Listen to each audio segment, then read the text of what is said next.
오후의 시작, 세상의 모든 정보. 안녕하세요. 아나운서 임지웅입니다. 세계 배드민턴 역사가 새로 쓰여질 순간이 다가오고 있습니다.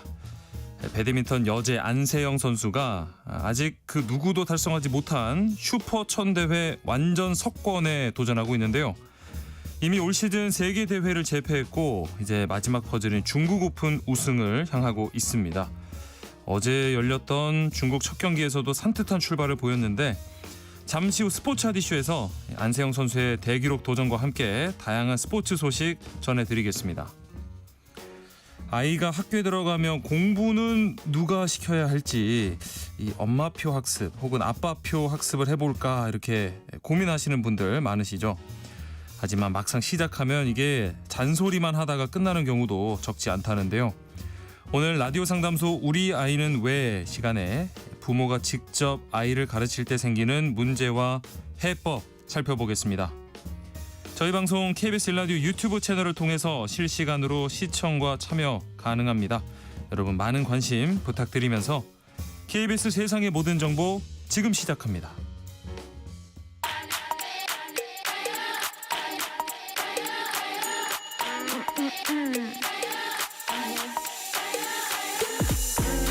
혹시 뉴스 빠뜨리셨나요?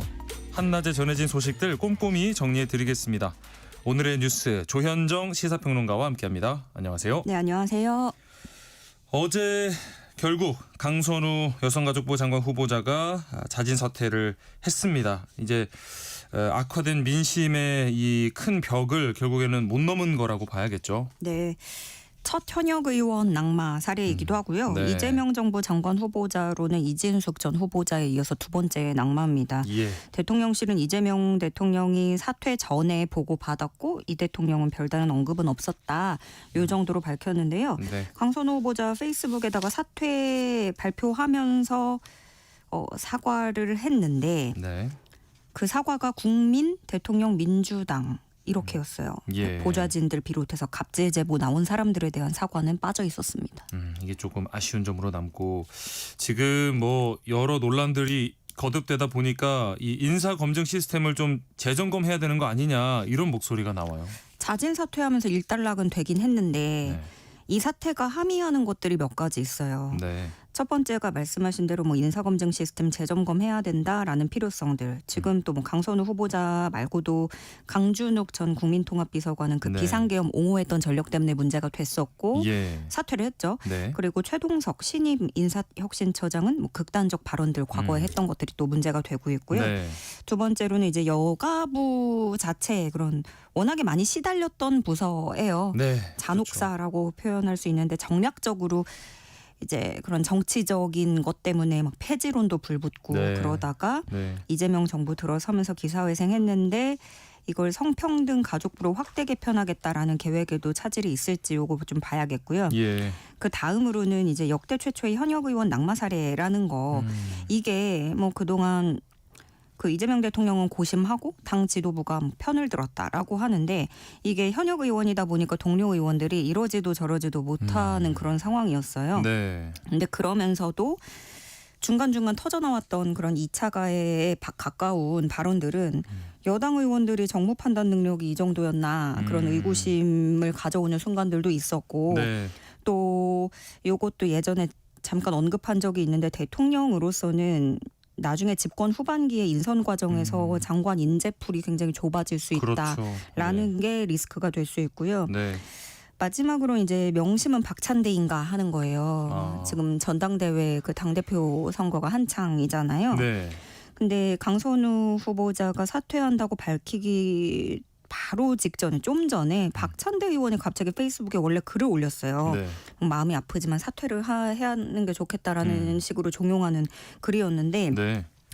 이게 타이밍도 공교롭고 그리고 뭐 이재명 대통령의 오더라든가 뭘 들었거나 그럴 수도 있고 어떤 방식인지는 모르겠지만 어떤 식으로든 교감이 없이 독단적으로 움직이기는 힘들어 보이거든요. 네. 근데 물론 그게 당대표 선거에 크게 작용을 할 것인가? 그건 알 수 없습니다. 왜냐하면 당대표 선거라는 게 또 명심만 작동하는 건 아니고 당원들은 어느 당이든 간에 좀 지키기 감성이 좀 크게 작용할 수 있거든요. 그렇죠. 네. 그렇기 때문에 정청래 의원도 다 알면서 이제 또 그 강선우 후보자를 감싸는 그런 전략으로 가는 것일 것이고 네. 그래서 이것이 뭐 결과에 그대로 반영된다는 의미는 아니지만 어떤 교감이 있었을 수도 있겠다 이렇게 풀이가 됩니다. 네.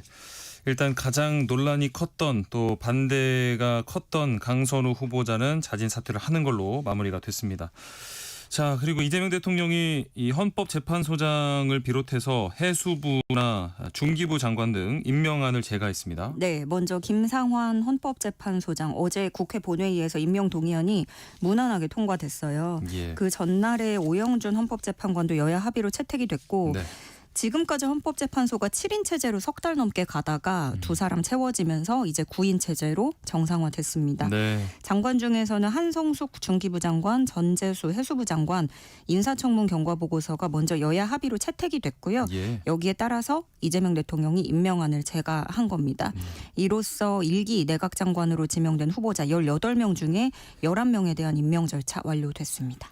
네, 한낮의 교양 파트너 지금 여러분께서는 세상의 모든 정보와 함께하고 계십니다.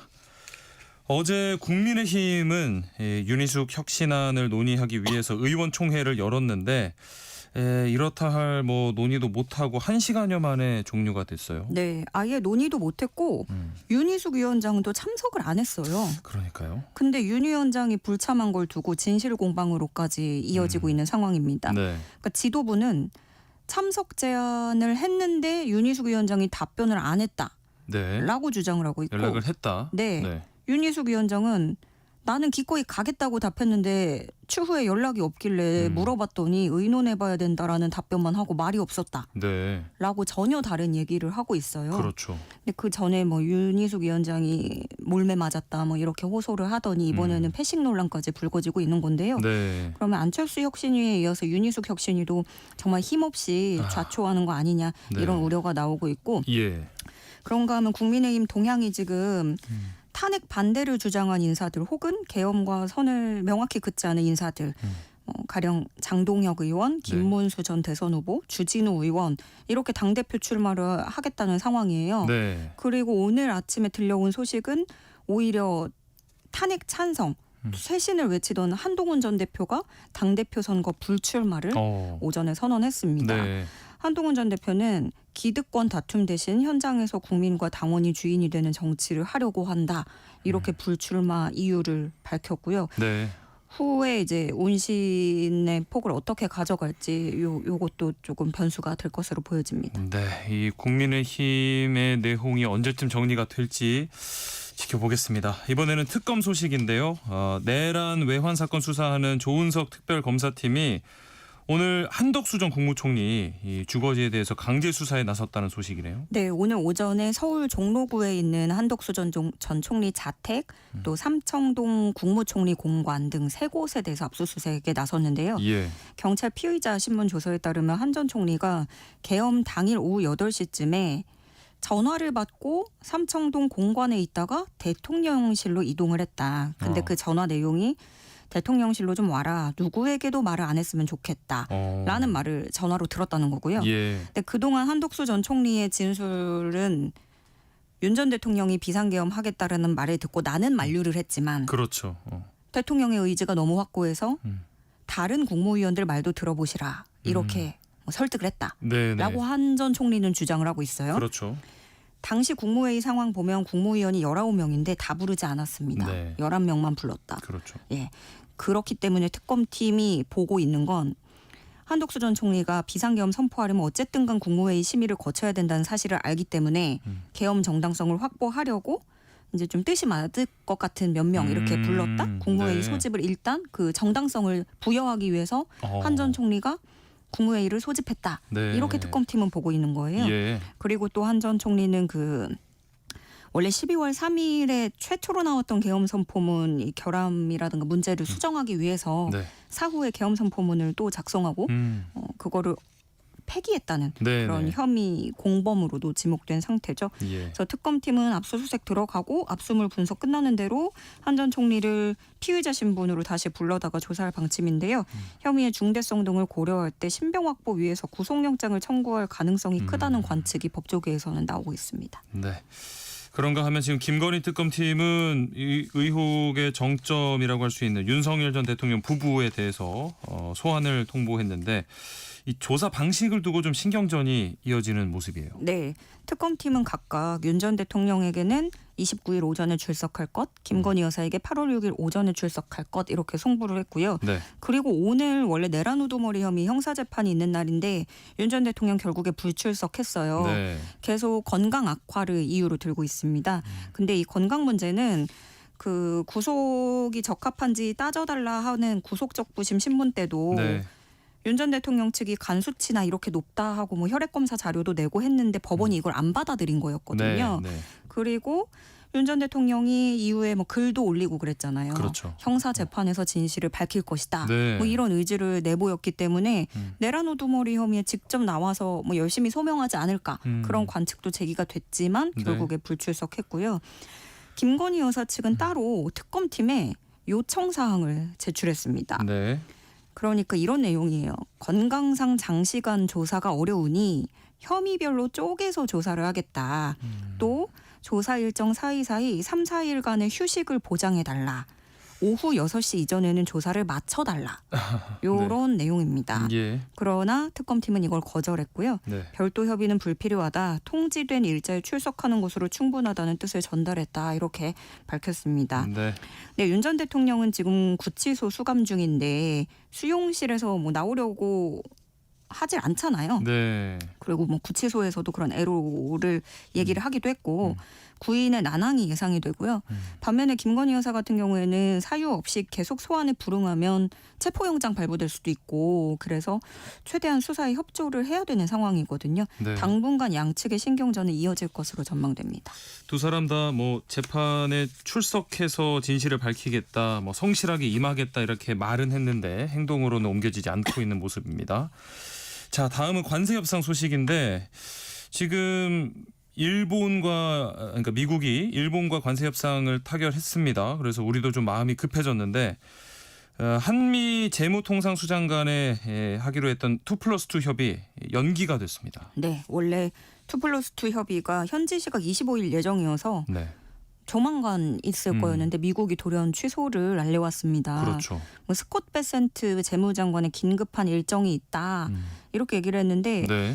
구윤철 부총리 겸 기재부 장관이 원래 이 회의 가려고 미국 출국하려고 공항까지 갔거든요. 네. 거기서 대기하다가 이 소식 듣고 출국이 취소된 거고요. 네. 기재부 관계자에 따르면 미국 측은 조속한 시일 내에 개최하자고 제의를 했고 한미 양측은 최대한 빠른 시일 내에 일정을 잡을 계획이라고 밝혔고 또 정부 당국자는 어떤 다른 내포된 의미가 있다고 보긴 어렵다. 그냥 나온 대로 담백하게 일정 때문이다 이렇게 좀 해석을 하고 있는 상황이에요. 네. 근데 우리가 볼 거는 이제 뭐 취소됐다 이거보다는 지금 정황들을 보면 우리나라하고 좀 신경전을 벌이고 있다거나 뭐 우리도 어떤 쉽게 내어주지 않는 그런 상황이 될 수도 있겠다 이런 추정들이 나오고 있는 거고요. 예. 그리고 주변 국가 정황들을 좀 볼 필요가 있는데 일본이 협상 완료했잖아요. 그렇죠. 네, 뭐 15%로 크게 낮췄는데 근데 뭐 쌀 시장을 일부 개장했고 760조 원을 미국에 투자하고 알래스카 프로젝트에 참여하고 방위비 지출은 140억 달러에서 170억 달러로 늘리고 네. 항공기 100대 추가 구입하기로 하고 뭐 자동차 시장 개방 요구도 받아들였다라고 하는데요. 요렇게 쭉 보면은 뭐 사실상 너무 다 내준 거 아니냐. 그렇죠. 네. 뭐 이런 얘기도 있고 필리핀도 인도네시아도 그렇고. 근데 이게 짧은 시간 안에 함축해서 얘기하기는 되게 복합적이에요. 왜냐하면 각 나라마다 의무적으로 수입해야 되는 그런 캐파가 정해져 있는 게 있고 예. 원래 수출하던 양에서 좀 비중만 미국 거를 좀 늘린다거나 이런 식으로 실리를 챙기는 방법도 있거든요. 네. 그리고 그 단편적으로 해석할 수가 없고 대표적으로 차를 제가 예를 들어 드리면 예. 자동차 시장 개방을 했다고 하는데 일본에서 그 미국의 대형차가 그렇게 팔리진 않을 거예요. 뭐 잘 알려진 대로는 뭐 일본 국민들이 경차를 선호한다 이렇게 돼 있지만 사실 일본에서 경차가 아닌 대형차를 끌기엔 세금이 너무 세거든요. 아하, 그래서 네. 끌지 못하는 그런 건데 미국의 차 종류를 봤을 때 그런 자신감이 있어서 또 일본이 그런 차 시장을 개방한다. 받아들였다. 예, 네. 이렇게 볼 수도 있고 네. 이게 굉장히 복합적인 것들이기 때문에 예. 단편적으로 뭐 어떻게 해석을 하긴 어렵고 그리고 또 한 가지는 이런 게 있어요. 항상 트럼프식 발표가 먼저 터진단 말이에요. 그렇죠. SNS 통해서 그리고 네. 트럼프는 과장을 하죠. 그렇죠. 그래서 유리하게 또 하고요. 네, 본인에게. 그래서 항상 트럼프의 발표와 그 나라마다 세세한 세부 내역은 시차가 생깁니다. 네, 네. 그렇기 때문에 우리가 간과해서는 안 되는 건 우리 협상에서도 그게 어떤 여론의 벽이 되어서는 안 되겠다. 이런 지점을 볼 수 있겠고요. 네. 어쨌든 간 일본이 이렇게 되면서 국내에서 좀 부담을 더 크게 지을 수는 있을 것 같아요. 왜냐하면 뭐 쌀, 소고기, 자동차, 방위비 이런 게 우리하고 매우 흡사하거든요. 예, 예. 그러면은 미국으로서는 일본이 이렇게 했는데 뭐라는 기준을 적용할 수도 있고 한국에서는 일단 뭐 국내 여론이라든가 언론 이런 데서 표면적으로 뭐 15%보다 높은 숫자 받는 순간 어떤 정부가 부담을 가져가는 그렇죠. 예, 그런 그림이 될 수 있죠. 네. 그리고 일단 일본하고는 우리가 쥐고 있는 금액이 다릅니다. 미국이 한국에 4천억 달러 투자 요구하고 있는데 이게 우리 정부 지난해 예산의 80%가 넘는 규모예요. 예. 그리고 한국의 GDP가 일본의 3분의 1 수준입니다. 또 일본에 이번에 투자를 그 손 마사요시 회장이 좀 참여를 주도해서 네. 그런데 우리도 기업에서 펀드를 뭐 조성하는 방법이 있을 수는 있겠지만 어쨌든간 여력이 많이 부족하고요.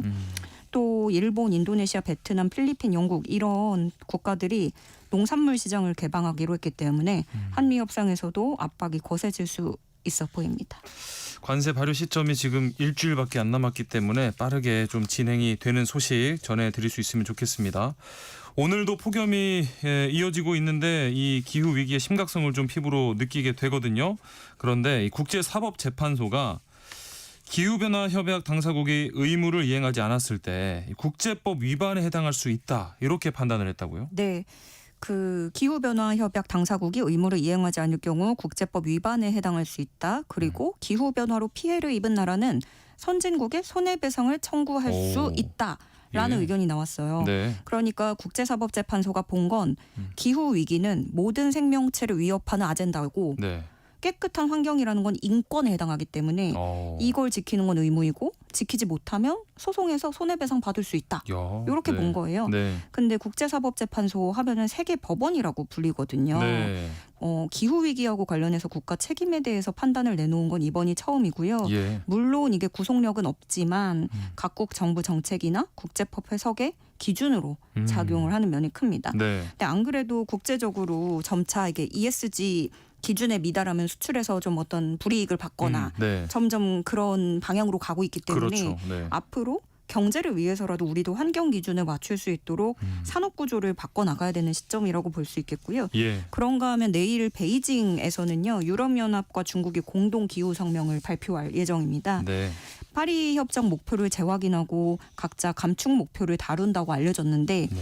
아이러니하게도 미국이 그 트럼프 행정부 들어서면서 파리 네. 협정 탈퇴했잖아요. 그렇죠. 그리고 기후 규제 폐지를 선언했는데 예, 중국에서는 또 이렇게 미중 대결이 극명한 가운데 중국에서는 유럽연합과 함께 이런 기후 성명 발표가 예정돼 있습니다. 네.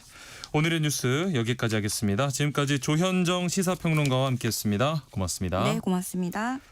KBS 라디오 세상의 모든 정보 함께하고 계신 지금 시각은 12시 38분입니다. 이 시각 교통정보 알아보겠습니다. 교통정보입니다. 뚜약볕에 운전하기도 쉽지 않으실 텐데요. 컨디션 조절 잘하면서 안전운전 하셨으면 좋겠습니다. 논산 천안고속도로 논산 쪽입니다. 연무 부근에서 사고 있었습니다. 선운산 부근부터 정체되는 이유니까요. 참고해서 운행하시기 바랍니다. 작업하는 곳들도 많습니다. 경부고속도로 부산 쪽 옥천 휴게소에서 옥천 1터널 쪽으로 막히고 있습니다. 영동고속도로 보니까요. 강릉 쪽이고요. 강천터널 부근에서 작업 중이라 적금 졸음쉼터 부근부터 속도가 많이 떨어지고 있습니다. 면원 부근 지나기도 답답합니다. 인천 쪽으로는 진부 부근 지나기 어려우시죠? 1차로가 작업 때문에 막혀 있습니다. 대구 부산고속도로는 밀양 지역입니다. 남밀양에서 가곡터널 쪽으로 작업 여파를 받고 있습니다. KBS 교통정보센터에서 이현입니다.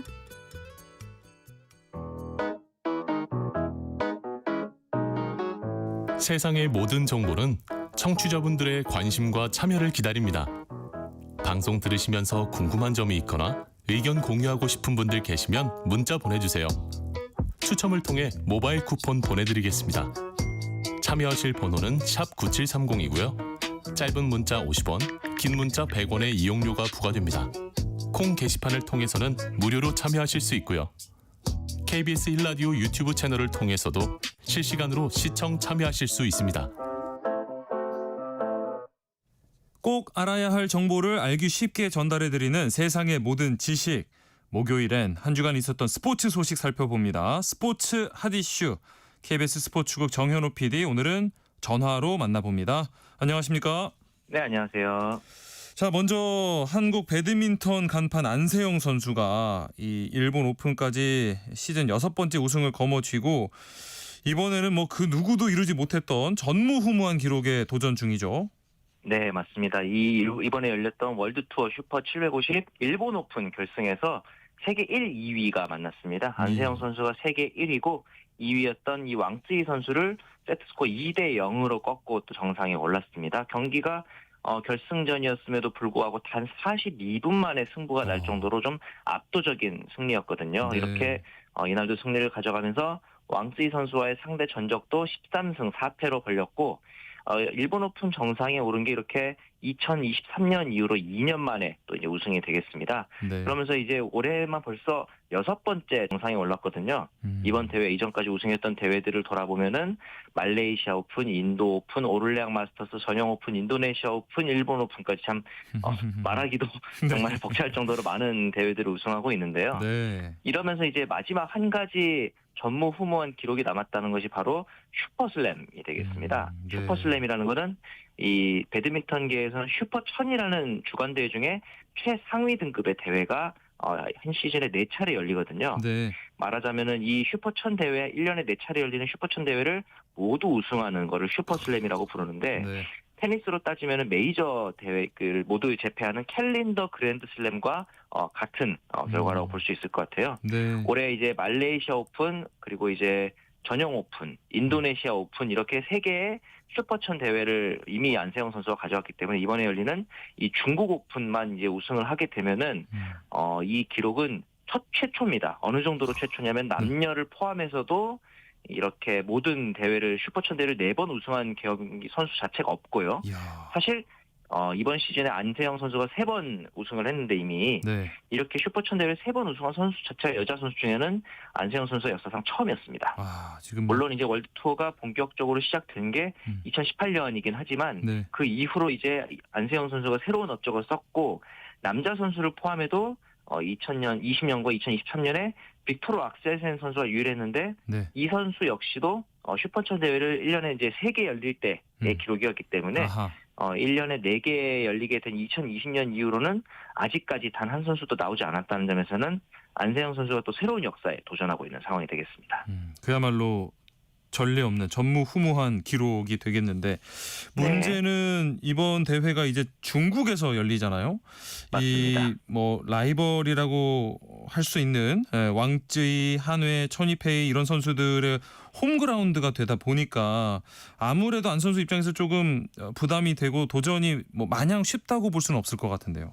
맞습니다. 이제 안세영 선수는 뭐 세계 랭킹 1위이기도 하지만 기본적으로 본인이 가지고 있는 기량 자체가 약간 한 단계 더 높은 경지에 올랐었다는 느낌을 예. 개인적으로 받고 있기 때문에 네. 어떤 그런 외부적인 요인들만 좀 잘 통제된다면은 무난하게 우승할 수 있지 않을까라고 생각을 하는데 이번 중국 오픈이 말씀하신 것처럼 그 외부적인 요인들이 없지 않은 대회라고 볼 수 있겠죠. 네. 홈팬들의 그 일방적인 응원 이런 것들이 좀 중국 선수들에게 많이 쏟아질 가능성이 있거든요. 네. 특히 이제 안세영 선수가 어제 32강에서 승리를 했고 16강에서는 이제 우리나라 선수와 대결을 할 예정인데 만약에 여기서 승리할 경우 8강에서는 또 숙적이라고 할 수 있는 천이페이를 또 만날 가능성이 좀 높습니다. 네. 물론 이제 최근 들어서는 천이페이 선수를 좀 앞서고 있는 모습이긴 합니다만 천이페이 그리고 말씀하셨던 세계 랭킹 4위인 한회 그리고 가오팡제가 이제 세계 랭킹 13위고 이런 중국 선수들이 좀 경계 대상 아무래도 1호라고 볼 수 있을 것 같고요. 네. 이 외에도 이제 세계 랭킹 3위의 야마구치 아카네 그리고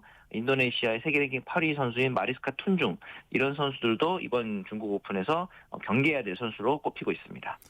안세영 선수가 남은 경기들도 진짜 막을 수 없는 지금과 같은 어떤 그 폭주 기관차 같은 모습으로 계속해서 뚫고 나가서 기록을 완성시켰으면 좋겠습니다. 네. 지금 안세영 선수 못지않게 정말 절정의 기량을 뽐내고 있는 게 남자 복식이에요. 서승재, 네. 김원호조도 새로운 역사를 쓰고 있죠. 어떤 면에서 봤을 때는 안세영 선수보다 더 페이스가 압도적이라는 생각이 들기도 합니다. 네. 여기도 지금 현재 세계 랭킹 1위를 달리고 있고 네. 이번에 열렸던 중국 오픈 32강에서 중국의 시아오란 정웨이안조를 무려 34분 만에 제압을 해버렸습니다. 그러면서 이제 가볍게 16강에 또 진출을 했는데요. 네. 안세영 선수랑 정확하게 같은 흐름을 가지고 있습니다. 지금 네. 말레이시아 오픈, 전용 오픈, 인도네시아 오픈, 슈퍼천 3개 대회 석권했고요. 네. 이번에 중국 오픈까지 우승하게 되면 여기도 또 슈퍼슬램입니다. 이야. 그런데 이제 이 안세영 선수랑 다르게 복식은 또 본인이 개인이 잘한다고 되는 게 아니고 호흡도 굉장히 중요하잖아요. 그렇죠.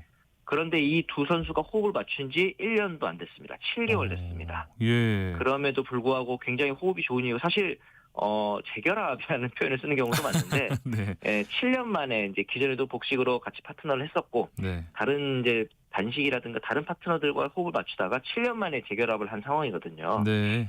그러다 보니까 어떻게 보면은 7년 만에 만났는데 7개월 동안 안세영 선수의 버금가는 업적을 쌓고 있다는 점이 참 신기하다라고 볼 수 있을 것 같고요. 네. 이렇게 이제 소위 말하는 전리품들이 좀 많이 쌓이고 있으면서 이번에 BWF 세계 랭킹 1위에 올랐는데 이렇게 한국의 남자 복식조가 BW 랭킹 세계 랭킹 1위를 차지한 것이 과거에 있었던 이용대, 유연성조 이후로 9년 만에 또 업적이 되겠습니다. 근데 말씀해 주신 것처럼 오래 호흡을 맞춰온 건 아니고 이렇게 재결합을 했는데 그 사이에 무슨 일이 있었길래 이렇게 성적이 좋은 걸까요? 이 선수들이 개인적으로도 워낙 복식조에서 잘하는 선수들이다 보니까 네. 다른 선수들과 좀 호흡을 맞추는 경우가 많았거든요. 네네네. 2018년 이후로는 다른 파트너들과의 매칭이 좀 많았었는데 네. 그러다 보니까 주로 많이 했던 게 혼합 복식까지도 심지어 병행을 하고 있었습니다. 예. 그러다 보니까 이제 복식이라는 게 남자 복식 그리고 혼합 복식까지 뛰게 되면은 체력적인 이슈가 그렇죠. 없을 수가 없거든요. 네. 그래서 올해 초 이제 배드민턴 협회에서 경기력 향상 위원회를 통해서 이 두 선수가 남자 복식에만 조금 집중을 해보고 싶다라는 의사를 내비치기도 했고 네. 아마도 이 결정적으로 좀 상승됐던 원인 중에 하나는 이번에 새로 대표팀 감독으로 부임한 박주봉 감독이 또 복식의 달인이 아니겠습니까? 네. 그렇다 보니까 이 전설의 어떤 노하우 같은 것들이 많이 전수되면서 이 서승재 김원호조가 탄력을 받고 있는 게 아닌가라는 또 생각이 듭니다. 여러 면에서 좀 상황이 이 뭔가 퍼즐이 잘 짜 맞춰진 그런 느낌이 드네요. 맞습니다. 자, 이 프로야구에서도 그야말로 기록들이 쏟아지고 있는데 일단 이번 대기록의 주인공 역시 현재 1위 한화 이글스입니다.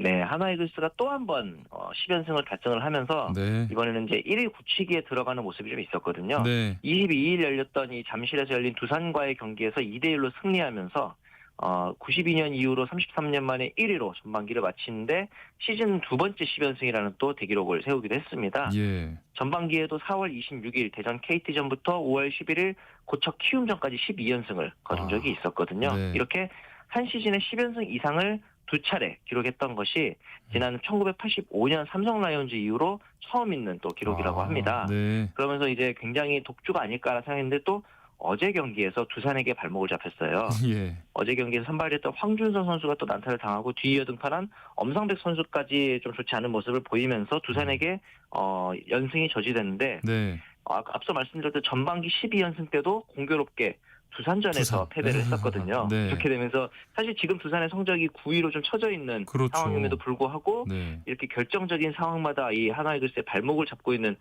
소위 말해 고춧가루 역할을 좀 해내고 있다는 점이 또 이제 KBO 리그의 순위 싸움의 변수가 될 것으로 보입니다. 네. 한화 이글스가 독주를 하고 있고 지금 5강 싸움 아주 치열한 모습입니다. 맞습니다. 어제 두산에게 발목을 잡히긴 했지만 여전히 한화 이글스가 압도적인 승차로 1위를 달리고 있는 상황이고요. 네. LG 트윈스가 또 최근에 페이스가 좋아요. 예. 최근에 이제 5경기에서 4승 1패 기록하고 3연승을 기록하고 있는 상황이고 하나이글스를 4경기 반차로 2위로 바짝 쫓고 있는 상황입니다. 네. 롯데자이언츠 역시 3위에 좀 굳건하게 자리를 하고 있고 기아가 전반기 막판까지 굉장히 좋은 페이스였는데 후반기 시작하자마자 스윕도 당하기도 했었고 전반기 예. 막판부터 최근에 5경기 1승 4패 조금은 좀 처져 있는 모습이 있거든요. 네. 그러면서 그 사이에 KT 위즈가 또 이제 5위에서 반경기 차로 기아를 바짝 쫓고 있는 모습도 되겠습니다. 네. 6위 삼성 라이온즈가 또 최근 3연승을 달리고 있고 원래는 이 5위 싸움의 가장 유력한 후보 중 하나였던 SSG가 최근에 좀 페이스가 좋지 않아요. SSG가 네. 최근 어제 경기도 패배하면서 6연패에 빠져 있는 아이고. 상황이고요. 예. 이어서 이제 NC, 두산, 키움의 순서로 또 순위권이 형성이 되어 있습니다. 네. 그리고 KBO가 이 체크 스윙 비디오 판도 이거를 뭐 내년부터 한다 이랬는데 다음 달 네. 19일에 좀 조기 도입하기로 결정을 했네요.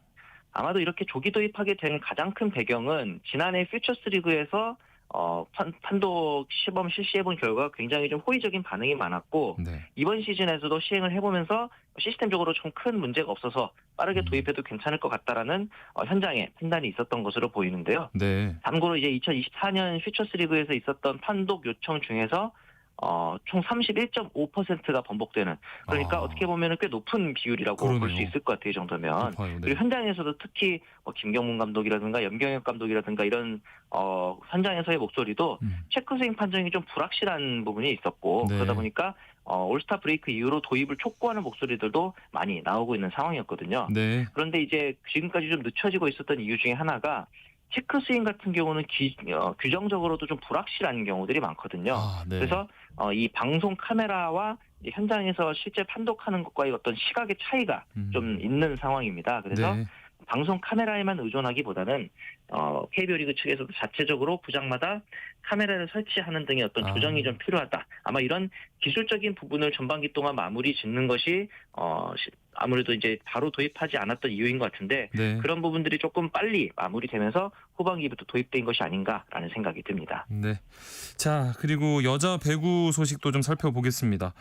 네. 학폭 논란에 휘말리면서 사실상 퇴출당했던 이재영 선수가 일본 리그로 복귀한다고요?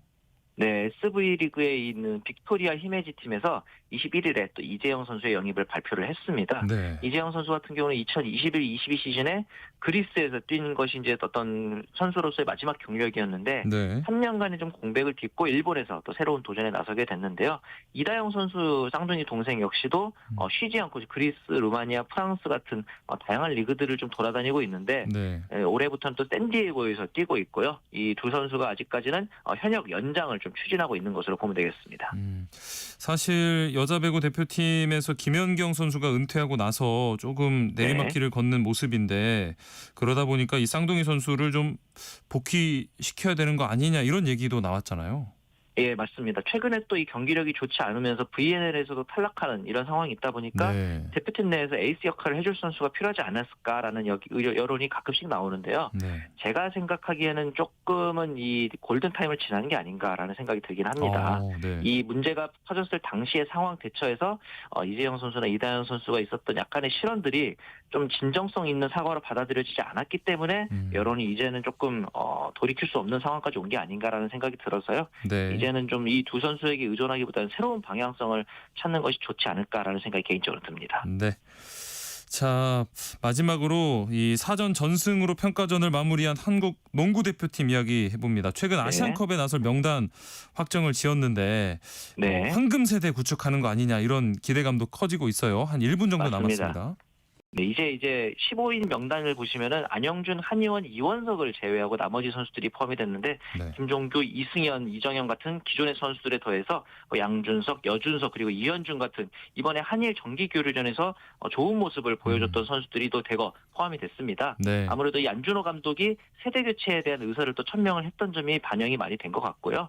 이 남자농구 대표팀 같은 경우는 7월에 있었던 앞서 말씀드린 정기 한일전 그리고 2연전 카타르와 2연전 모두 또 승리로 장식을 하기도 했습니다. 예. 그러면서 이제 진천 선수촌에 그저께부터 모여서 손발을 맞추고 있는 상황이고요. 8월 1일 이제 다시 이제 격전지인 사우디아라비아 제다로 출국을 해서 피바 아시안컵에 출전을 하면서 어떻게 보면 조금 침체되어 있는 농구의 인기를 되살려보자라는 특명을 받고 선수들이 출격할 예정이 되겠습니다. 네. 스포츠 핫이슈 오늘 순서 여기서 마무리하겠습니다. KBS 스포츠국 정현호 PD와 함께했습니다. 오늘 말씀 고맙습니다. 네, 감사합니다. KBS 세상의 모든 정보 1부 순서 여기서 마무리합니다.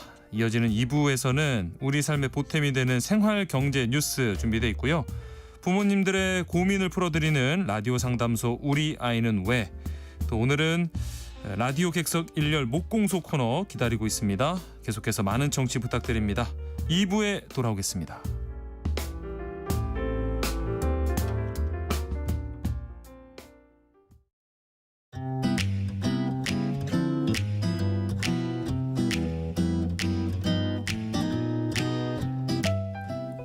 안녕하세요. 바른말 고운말입니다.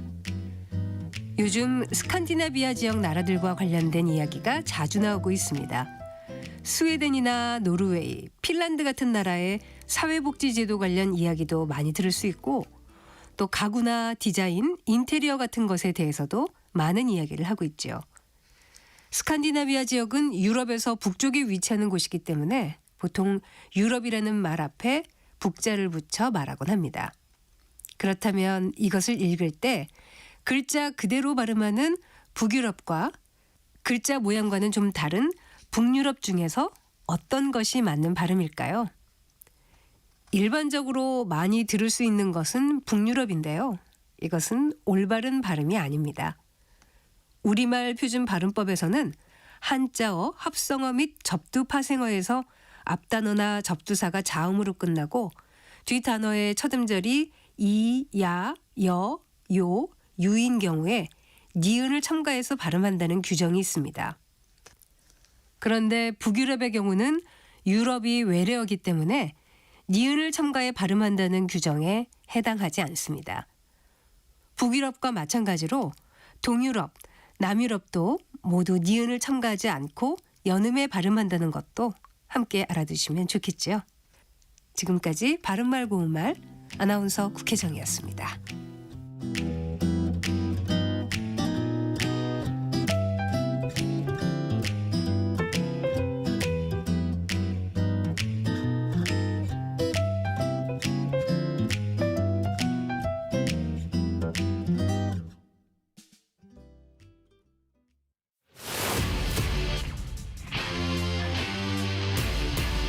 토론에 정답은 없습니다. 토론이 세상을 바꿀 수도 없습니다.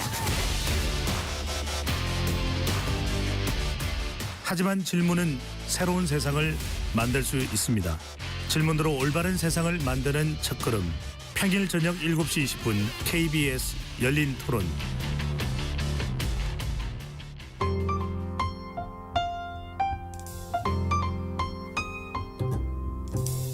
어떤 하루 보내고 계신가요? 눈코 뜰 새 없이 바쁘게 지나가는 한 주. 따뜻한 시선으로 하루를 마무리합니다. 당신을 위한 지식 쉼터. 오늘 밤 일라디오. 월요일부터 금요일. 매일 밤 10시 5분에 시작합니다.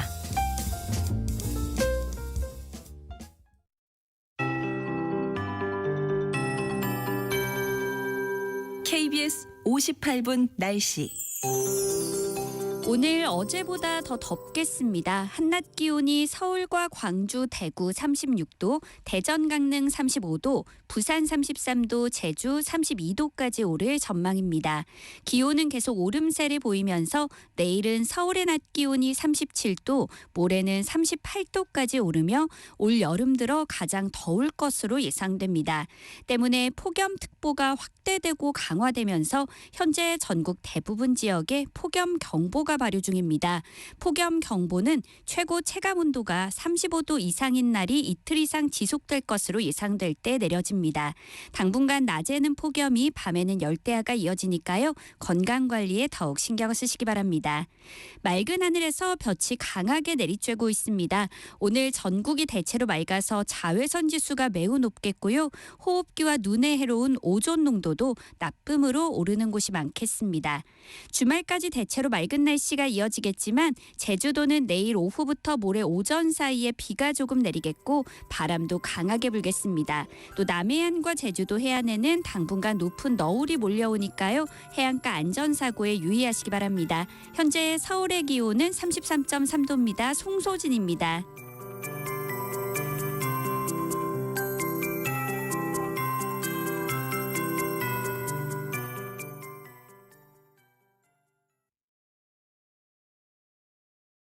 정성을 다하는 국민의 방송 KBS가 한시를 알려드립니다. AM 711kHz, FM 97.3MHz, KBS 1라디오입니다. HLKA.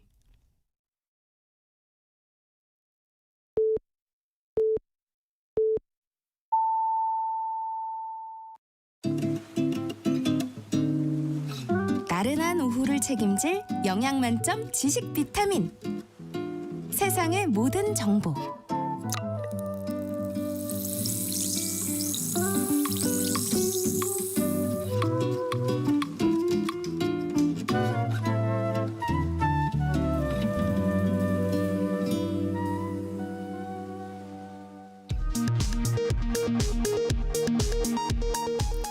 이 시각 라디오 정보센터 뉴스입니다. 오는 25일 미국에서 열릴 예정이던 한미 2+2 고위급 관세 협의가 미국 재무장관의 긴급한 일정으로 오늘 오전 갑자기 취소됐습니다. 정부는 미국 측이 조속한 시일 안에 2+2 협상을 열자고 제의했다며 개최 방안을 협의 중이라고 밝혔습니다. 미국과의 2+2 고위급 관세 협의가 불발된 가운데 산업통상자원부는 앞서 출국한 김정관 산업부 장관과 여한구 통상교섭본부장의 미국 측과의 협의는 예정대로 진행된다고 밝혔습니다. 지난 2분기 실질 국내 총생산이 전기 대비 0.6% 성장했다고 한국은행이 발표했습니다. 올해 5월 기준 15세에서 29세 청년층의 경제활동 참가율이 49.5%로 절반 이상이 일도 구직활동도 하지 않은 비경제활동 인구인 것으로 통계청 조사 결과 나타났습니다. 이런 가운데 청년층 고용률은 지난달 기준 45.6%로 14개월 연속 하락했습니다. 국가정보원이 이달 들어 대북 방송을 중단한 뒤 북한도 이 방송 청취를 막는 방해 전파 송출을 그젯밤부터 중단한 것으로 파악됐습니다. 지금까지 라디오 정보센터 뉴스 정원나였습니다.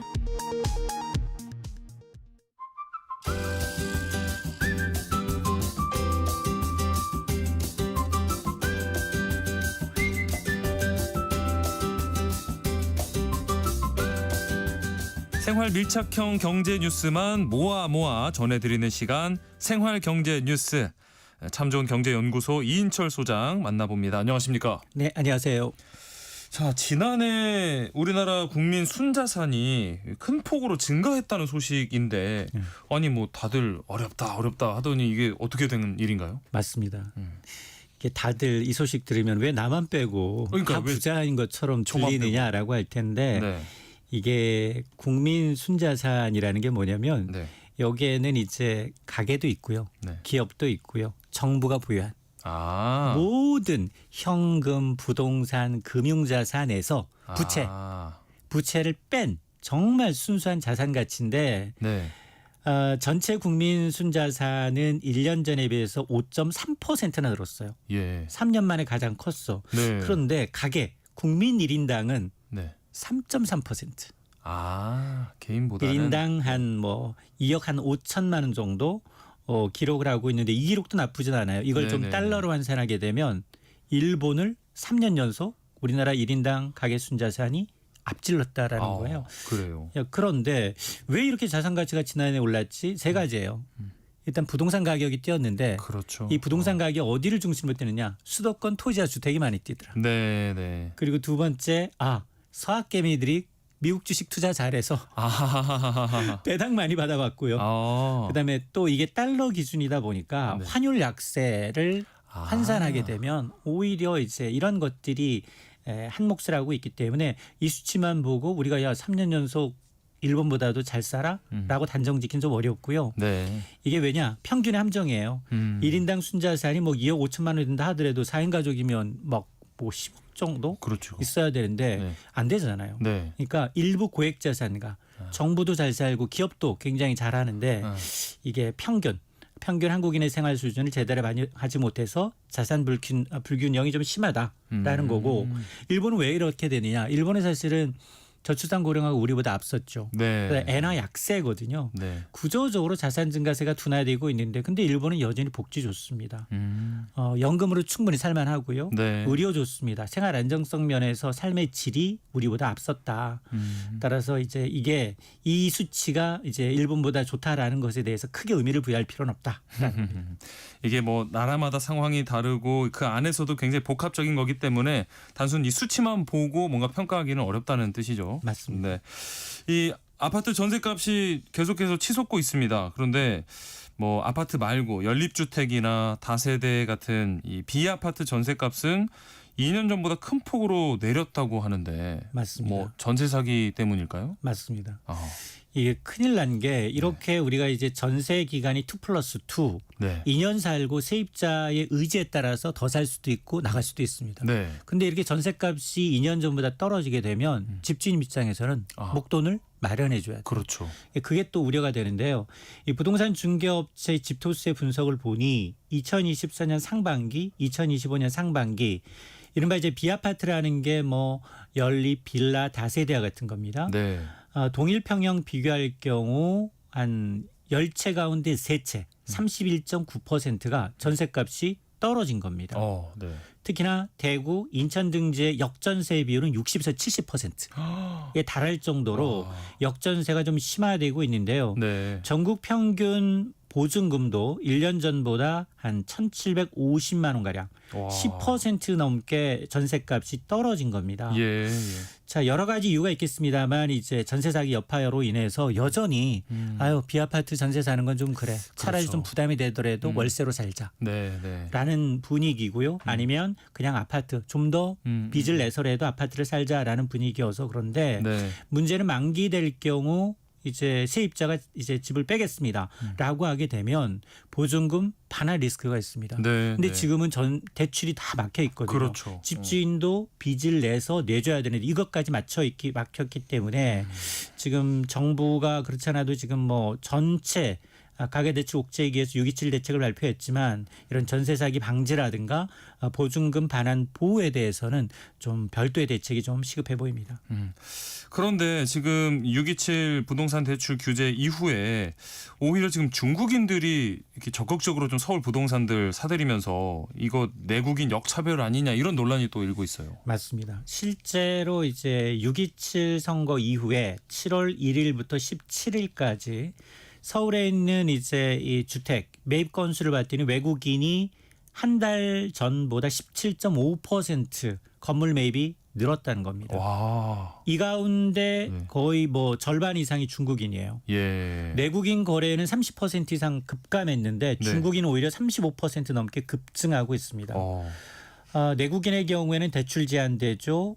대출 받아서 집 사면 실거주해야 합니다. 그렇죠. 세금도 중과 적용받는 반면에 외국인은 자금 조달 뭐 해외에서 갖고 오면 이거는 뭐 조사할 방법도 없고요. 네, 규제할 네. 방법이 없습니다. 네. 이렇게 규제 사각지대에 있다 보니까 오히려 지금 뭐 가격이 떨어지는 시기에 줍줍 하고 있다라는 얘기인데 이러다 보니 지금 정치권에서도 지금 현재 우리는 지금 외국인이 국내에서 집을 살 때 사고 난 다음 사후 신고제예요. 사고 난 다음. 네. 그러니까 이제 이거를 좀 사전 허가제로 전환하는 법안이 지금 발의는 돼 있는데 네. 빠른 법 제정으로 외국인들이 한국 부동산을 어떤 투기의 수단으로 활용하는 것만은 좀 막아야 하고요. 네. 이게 우리나라 사람이 중국 가서 땅 지금 못 사거든요. 예, 그렇죠. 그러다 보니까 이게 상호주의에 입각해서 이게 오히려 일종의 국부 유출이거든요. 네. 그러니까 이건 좀 철저히 좀 이런 후속 법안을 빨리 좀 통과를 시켜야겠습니다. 네. 자, 그리고 다음 소식은 세계적인 기상 이변 때문에 이 커피 원두값이 치솟아서 국내 커피값도 큰 폭으로 올랐는데 지금은 고점 대비해서 한 30% 정도 원두값이 떨어졌어요? 그렇습니다. 네. 저 뭐 고추고다 아이스 아메리카노 먹어야 되는 분들 아마 그동안 계속해서 네. 커피 원두값 많이 올랐습니다. 예. 이제 다음 내년도 걱정됩니다라고 했는데 전 세계적인 기상이변으로 지금 사실은 커피, 코코아 원두 가격이 주 생산지가 사실은 브라질, 베트남이었거든요. 네, 네. 이런 생산지에 지금 좀 기후 여건이 좀 개선됐고요. 가격이 오르니까 소비가 떨어지잖아요. 네. 그러다 보니 실제로 뉴욕 선물 시장에서 아라비카 원두 커피는 2월 고점 대비 30%, 코코아 가격도 많이 떨어졌어요. 네. 그런데 그러면 이렇게 지금 뭐 국제 가격이 떨어지면 원자재 가격이 떨어지면 바로 이제 국내 커피 가격도 떨어질까? 그렇지는 않을 것 같아요. 그러니까요. 맞습니다. 오를 땐 쉽게 오르는데. 맞습니다. 네. 이게 지금까지 원재료 떨어졌다고 가격 인하한 사례는 거의 없습니다. 네. 무슨 핑계를 대냐? 아유 인건비 올랐고요. 그리고 임대료 올랐고요. 뭐 그 원재료 빠고도 각종 부재로 인상했기 때문에 전기가스 다 올랐기 때문에 아마 저는 이제 커피 원재료 인하까지는 걱정 안 하고 인하까지는 좀 바라지도 않고 네. 그냥 동결까지만 좀 해줬습니다. 더 오르지만 않기를. 예. 자, 우리 주식 거래하시는 분들 많으신데 올해 이 첫 민간 대체 거래소가 출범을 하면서 우리나라 지금 2개 증권거래소가 있습니다. 꽤 지금 반응이 좋은데 한국거래소도 이 증시 거래하는 시간 12시간으로 확대하는 방안을 추진한다고요. 맞습니다. 한국거래소가 생긴 게 1956년이에요. 56년. 네, 그러니까 한 70여 년 이상 네. 개장 이후에 독점적으로 주식거래 서비스를 해왔다는 거야. 그렇죠.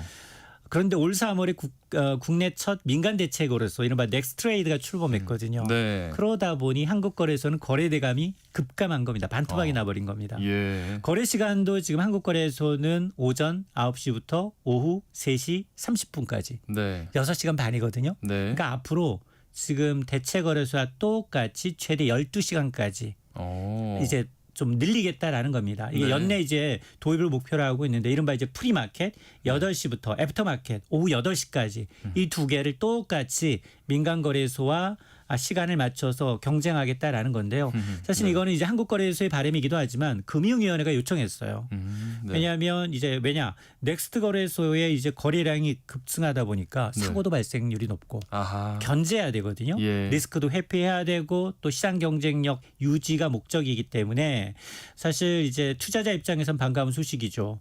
그런데 이제 아직 이제 이 거래소와 이제 거래소의 주주가 누구냐? 증권사래요. 네. 증권사 간 의견 차이가 좀 있고 이 프리마켓 주문 처리 방식을 놓고 약간의 이제 시스템 전산 부담 문제로 인해서 의견 충돌은 있지만 그럼에도 불구하고 금융당국의 의지가 강하기 때문에 저는 시행될 가능성이 상당히 높아졌다고 봅니다. 네. 자, 요즘 뭐 회사도 그렇고 사회 분위기 문화가 많이 바뀌어서 회식하는 경우가 많이 줄었거든요. 수가. 그래서인지 지금 동네 호프집이 줄줄이 폐업하고 있다는 소식이네요. 맞습니다. 사실은 연말 돼도 회식을 하긴 하는데 네. 1차에서 끝나지 2차 이상 간 적이 기억이 별로 없어요. 예전 같지 않아요. 맞아요. 네. 그러다 보니까 최근 이제 회식 문화가 많이 바뀌었고요. 또 경기 둔화까지 침체까지 겹치다 보니까 서울 지역에 있는 호프집, 치킨집 이런 이제 모임형 업종이 줄줄이 폐업하고 있는데요. 네. 서울에서만입니다. 호프 간이점 1년 새 1,300여 곳이 줄었습니다. 예. 특히 대학 상권, 마포구 아하. 가보시면 아실 거예요. 신촌 상권에 대학교 서너 개가 몰려 있잖아요. 야. 그럼에도 불구하고 여기가 죽었어요. 그렇게 사람이 많던 곳인데. 네. 가장 큰 폭으로 줄었고요. 네. 이러다 보니까 당연히 이렇게 호프 안 마시고 치킨 안 먹게 되면 주류, 소주, 맥주, 위스키 전 품목이 좀 소비가 줄고 있다는 겁니다. 네. 반면에 이제 1인 가구가 늘어나다 보니까 개인화 소비가 좀 늘고 있어요. 예. 그러니까 애완동물 기르는 분들 많아졌죠. 그렇죠. 그다음에 반려동물. 원예점, 반찬 가게, 소규모 반찬 가게 네. 이런 이제 개인 중심의 생활 업종은 꾸준히 이제 증가 추세를 보이고 있어서 아마 이거 나 지금 창업해야지라고 고민하신 분이 있다면 이런 이제 최근의 트렌드 상권 구조 자체가 모임형 중심에서 개인 중심으로 빠르게 전환하고 있기 때문에 이에 맞춤형으로 자영업자들도 좀 업종을 전환하거나 타깃을 좀 재설정할 필요가 있어 보입니다. 예전에는 은퇴하면 뭐 치킨집 해야지 했는데 지금이랑은 상황이 많이 달라졌습니다. 자, 우리가 상조 서비스 가입 이렇게 할 때 뭐 광고로도 많이 봤지만 뭐 노트북 같은 혹은 가전제품 같은 거 전자기기 공짜로 주는 경우가 많거든요. 근데 실제로는 이게 공짜가 아니라 대금을 따로 받기도 한다는데 뭐 20, 30대가 특히 이 피해를 많이 받고 있나 봐요. 맞습니다. 20, 30대 목돈이 없잖아요. 그렇죠. 노트북 같은 거는 뭐 100만 원 이상 하기 때문에 네네. 이게 굉장히 고가입니다. 근데 네. 이제 전자기기를 공짜로 끼워준다.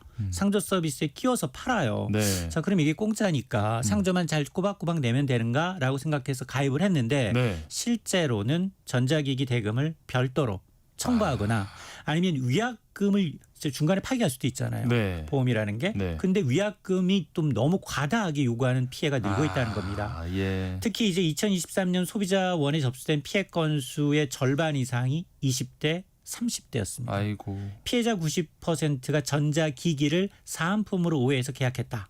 라는 거고 가장 흔한 피해 유형이 과도한 위약금 청구나 해지할 경우 대금 분쟁이었습니다. 네. 그런데 문제는 뭐냐? 이들 결합상품 판매한 상조회사가 너무 지금 재무 상태가 좋지 않은 겁니다. 65% 절반 이상. 네. 3개 상조회사 가운데 2개 정도는 자본 잠식 상태. 아이고. 오늘 문을 닫는다 그러면 이제 만기 환급금 돌려받지 못할 리스크까지도 아하. 크다라는 거. 그래서 이게 지금 굉장히 혹하죠.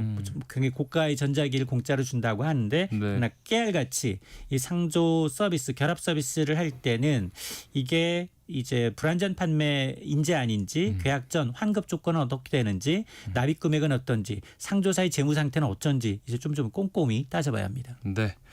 자, 다음 마지막 소식은 국내 중소기업 대부분이 이른바 알테시라고 하죠. 중국의 전자상거래 업체 때문에 피해를 봤다. 이런 조사 결과가 나왔습니다. 그렇습니다. 국내 중소기업 96.7%예요. 거의 다예요. 그렇습니다. 네. 중국 전자상거래 플랫폼이 국내 진출하면서 피해를 본 경험이 있다라는 충격적인 조사 결과가 나온 겁니다. 네. 중소기업 중앙회가 이제 제조 유통기업 300곳을 대상으로 조사해 보니 피해 본 중소기업이 96.7%였다면 피해 경험이 거의 없다라는 답은 3.3%에 불과했습니다. 네. 피해 유형을 봤더니 중국산 저가 면세 제품 유입으로 인해서 가격 경쟁력이 떨어졌다. 가장 그렇죠. 많았고요. 네. 또 하나가 똑같은 물건 베끼더라. 지식재산권 침해가 그 뒤를 이었고요. 네. 또 불법 재판매와 역차별 문제 등이 주요 원인이었는데 문제는 피해본 중소기업 대부분이 대응할 변호사 비용이라든가 사실 입증이 어려워서 그냥 문제 제기도 하지 않는 것으로 조사가 됐거든요. 그러다 보니까 중소기업 업계에서는 이제 해외 직구 제품에 대한 어떤 인증이나 규제를 좀 강화해 주는 거, 또 불법 재판매를 좀 단속하는 거, 또 지적재산권 침해에 대한 이제 대응 확대 등을 좀 요구하고 있어서 정부 차원의 좀 실효성 있는 대응책 마련이 시급해 보입니다. 아무래도 중소기업에서 1대1로 이걸 상대하기는 어렵기 때문에 대응책이 나왔으면 좋겠습니다. 생활경제 뉴스 오늘 여기까지 하겠습니다. 참 좋은 경제연구소 이인철 소장과 함께했습니다. 고맙습니다. 네, 고맙습니다. 자, 그럼 여기서 노래 한 곡 듣고 이어가도록 하겠습니다. 요즘 K-팝을 소재로 제작된 애니메이션 영화 K-팝 데몬 헌터스가 인기죠. OST 가운데 이 후렴구가 중독성 있는 댄스곡 소다팝 듣고요. 라디오 상담소 우리 아이는 왜 코너로 돌아오겠습니다.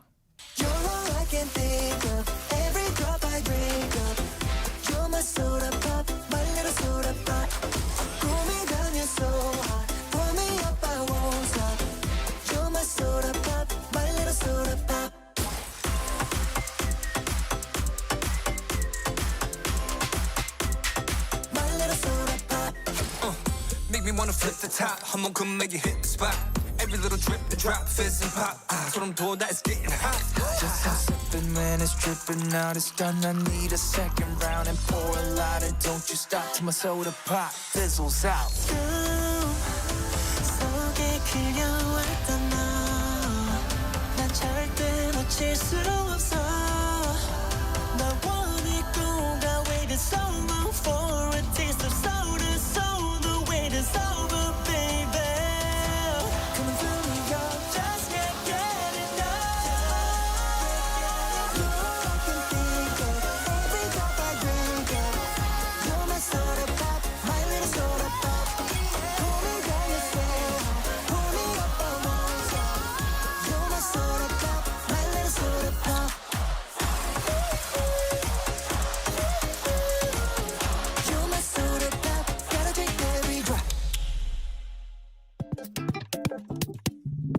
오늘 점심 메뉴 추천. 귀로 듣는 푸짐한 지식 한 상 어떠세요? 세상의 모든 정보. 아나운서 임지용입니다. 오늘도 참을 인을 새기며 육아서를 뒤적이고 계실 이 시대 엄마 아빠를 위한 시간입니다. 라디오 상담소 우리 아이는 왜 소아청소년 정신건강의학과 정연경 전문의와 함께합니다. 안녕하십니까? 네, 안녕하십니까? 오늘은 어떤 이야기를 해볼까요? 네, 아이가 학교를 들어가고 부모님들께서 숙제 봐주시고 하면서 아이들 학습을 시키게 되시는데요. 네. 이럴 때 애 가르치다가 혈압만 오르고 잔소리만 하다 끝나게 되는 경우들이 많죠. 네. 그래서 이런 상황에서 어떻게 하는 것이 옳은지 또 이런 상황이 계속되면 아이에게 어떤 영향을 주는지 등등을 얘기해 보고자 합니다. 네, 뭐 엄마표 혹은 아빠표 학습을 한번 해보겠다 이렇게 마음을 먹었지만 결국에는 잔소리로 끝나는 경우가 많은데 이렇게 부모가 직접 자녀를 가르칠 때 생길 수 있는 문제점 그리고 해결책까지 이 시간에 자세히 살펴보겠습니다. 평소 궁금한 점 있으셨거나 상담받고 싶으시다 하시면 문자로 보내주시기 바랍니다. 정연경 선생님이 도움을 드리고요. 또 추첨을 통해서 커피와 케이크 쿠폰도 보내드리겠습니다. 참여하실 번호는 샵 9730번입니다. 짧은 문자는 50원, 긴 문자는 100원의 정보 이용료가 들고요. 저희 콩 게시판이나 KBS 일라디오 유튜브 채널을 통해서는 무료로 참여하실 수 있습니다. 여러분의 많은 참여 부탁드리겠습니다. 일단 뭐 부모가 직접 이렇게 아이를 가르치는 거 그 자체만 놓고 봤을 때는 상당히 좋은 방법이지 않을까 생각이 드는데요. 그럼요. 원래 과외보다 이제 과외가 학원보다 보통 비싸잖아요. 네. 1대1 프라이빗 케어는 항상 비쌉니다. 그렇죠. 이 부모가 아이를 직접 가르쳐 주신다는 것이 바로 1대1 프라이빗 케어 그 자체이기 때문에 당연히 좋은 방법일 가능성이 높죠. 네. 일단 내 아이의 학습 성향뿐만이 아니라 신체 컨디션 아니면 집안의 대소사 등등을 다 고려해서 맞춤형의 최적 스케줄을 제공할 수가 있고 네. 또 아이 맞춤형으로 아이 진도나 난이도를 유연하게 조절할 수 있다 보니까 네. 훨씬 더 깊이 있는 심화 또는 빠른 선행이 가능합니다. 네. 저도 엄마표로 학습을 진행해 본 적이 있는데요. 네. 진도만큼은 학원보다 훨씬 빠르게 뽑을 수가 있겠더라고요. 이야, 그래서 많은 분들이 이제 한번 해봐야겠다 하는데 문제는 그렇게 하다가 이게 처음 마음 먹었을 때만큼 이렇게 착착 이렇게 진행이 되지 않는다는 게 결국에 문제겠죠. 네, 그것이 제가 더 이상 엄마표를 못하고 있는 이유 중에도 하나인데요. 네. 이게 엄마가 엄마잖아요. 그러니까 남의 아이 대하듯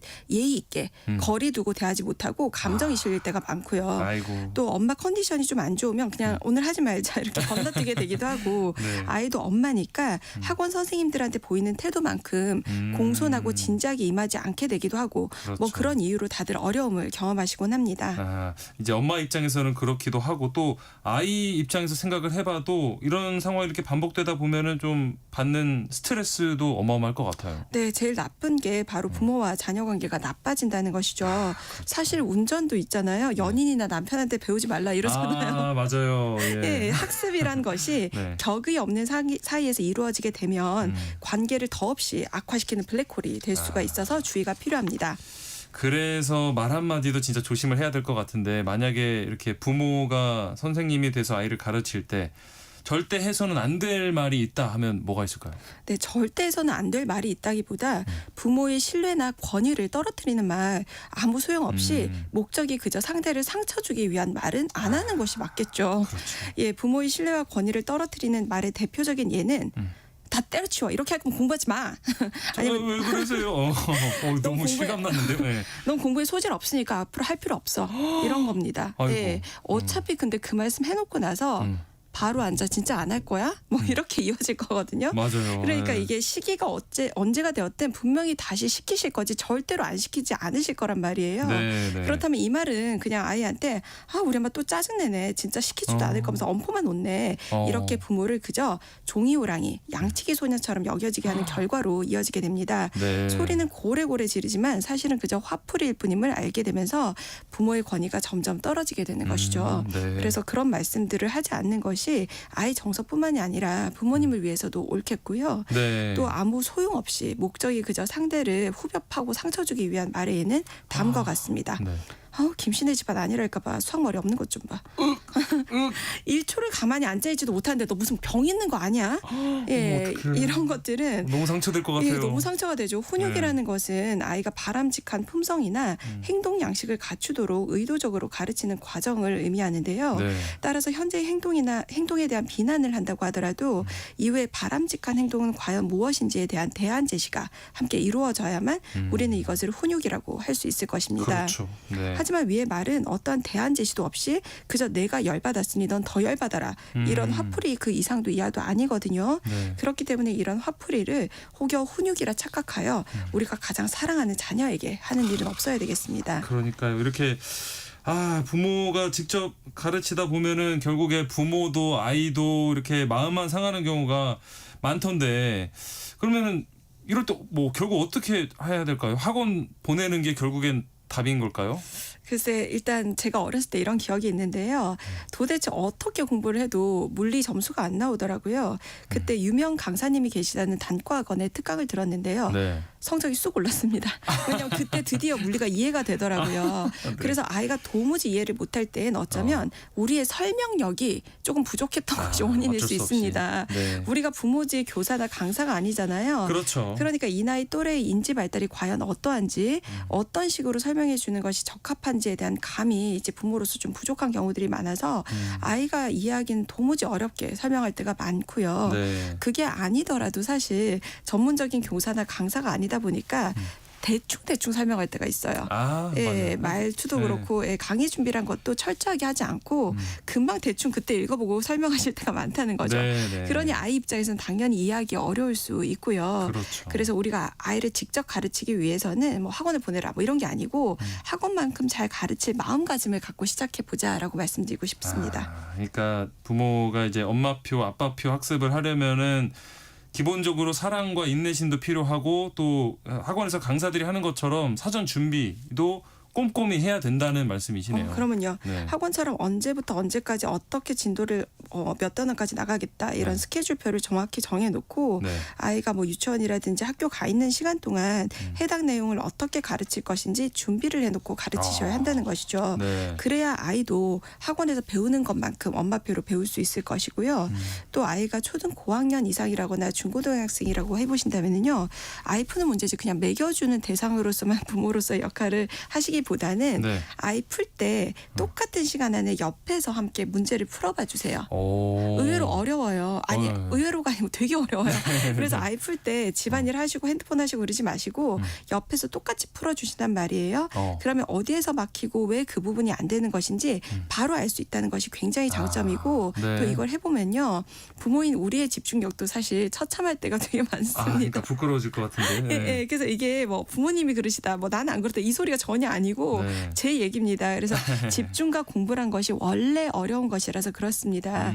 그 사실을 다시 한번 우리가 인식을 하고 나면 아이한테 거는 기대감이 현실화가 되면서 잔소리의 양 역시 자연스럽게 줄어들게 마련입니다. 네. 아이를 더욱더 잘 이해할 수 있음은 물론이고요. 그렇게 뭐 예를 들어서 그래서 부모가 같이 이렇게 직접 문제집을 풀어봤는데 아니 그래도 이건 너무 쉬운데 아이가 좀 집중을 제대로 못하고 이럴 경우에는 어떻게 해야 될까요? 네, 선행 아니고 현행을 하고 있을 뿐이고 심화 문제집이 아니라 기초 수준의 문제집인데도 도무지 이해를 하지 못하거나 계속해서 꼼지락 거린다면 네. 이 부분은 소아정신과에서 평가를 통해서 확인을 해보는 것이 필요하다고 저는 생각합니다. 네. 우리가 소화가 안 되면 소화제 사 먹어보고 건강식도 좀 해보고 하다가 네. 그래도 안 되면 내과에 가서 위가 괜찮은지 확인하러 가잖아요. 네네네. 아이 공부에 있어서도 이 방법도 해보고 저 방법도 해봤는데도 불구하고 아무래도 너무 산만한 것 같다 이 생각이 드신다면 이것은 소아정신과를 방문해서 확인하는 것이 어쩌면 당연한 일이라고 생각을 하고요. 이제 부모님들께서 정신과 가면 아이가 너무 자기가 이상하다고 생각하지 않을까라고 맞아요. 생각하실 수 있는데요. 막상 데리고 오시잖아요. 애들 별로 그렇게 생각하지 않아요. 저희가 이곳이 어떤 곳이고 어떤 걸 확인하고 도움을 줄 수 있는지 보통 자세히 설명을 하거든요. 네네. 그래서 보통 이것은 부모님께서 가지시는 염려이지 아이가 직접 와서 직업하고 별로 그렇지 않습니다. 예. 만약에 그러면은 뭐 이렇게 걱정하는 정도가 아니라고 한다면요? 네, 이런 경우들이 사실은 또 많은데요. 네. 뭐냐면 4살이 글자를 못 쓰는 건 발달 과정상 너무나 당연한 거예요. 그런데 요즘 많은 사교육 기관에서 이때 아이들을 글자를 쓰게 하고 심지어 라이팅, 이게 작문을 하게끔 하는 곳들도 많거든요. 네. 이제 그러면 소근육 발달이 매우 우수한 몇몇들은 그게 가능하지만요. 글 쓰는데 흥미가 없고 애들이 그런 게 사실은 당연하기 때문에 네네. 가만히 있지를 못하게 됩니다. 그렇죠. 그걸 문제가 있다. 이러면 안 되는 거죠. 네네. 그리고 초4가 중2 과정을 하거나 초5가 고1 과정 푸는 경우도 많거든요. 네. 사실 많은데 그때 그 하고 있는 애가 이제는 엄마 학원 못 다니겠어요. 너무 재미없고 어려워서 집중 안 돼요. 이게 또 실제 문제는 아니란 말이에요. 얼마나 힘들면 그러겠어요. 그러면요. 이제 부모님뿐만이 아니라 저도 예를 들어 카이스트 가셔서 양자역학 수업 지금 들으시면은요. 예, 바로 졸릴 것 같지 않으세요? 그렇죠. 예, 뛰쳐나갈 것 같은데. 그럼요. 여기서 한 2분 정도 듣다가 바로 친구한테 문자하면서 야, 뭔 말인지 하나도 모르겠다. 너 지금 뭐하냐? 이렇게 저는 톡 보낼 것 같거든요. 네, 그래서 아이들도 마찬가지입니다. 부모는 이미 다 자란 성인이라서 부모 느낌에는 너무 쉬운 문제가 그 나이 아이에게는 너무나 당연하게 어려울 수 있어요. 네. 그래서 아이가 현행 수준에서 기초 과정을 어려워하고 산만한 것이 아니라면 조금 제 속도에 맞춰서 단계를 좀 낮춰주세요. 그래야만 산만하고 대충하는 습관이 들지 않고요. 공부에 대한 흥미를 잃지 않을 수 있기 때문입니다. 이게 부모 욕심에 막 앞서 나가게 선행학습 시켜주고 싶고 막 뭔가 더 어려운 걸 막 가르치고 싶더라도 이게 아이한테는 오히려 역효과가 날 수 있으니까요. 네. 난이도도 중요할 것 같고 하루에 얼만큼 공부를 하느냐 이 학습 양도 굉장히 중요할 것 같은데요.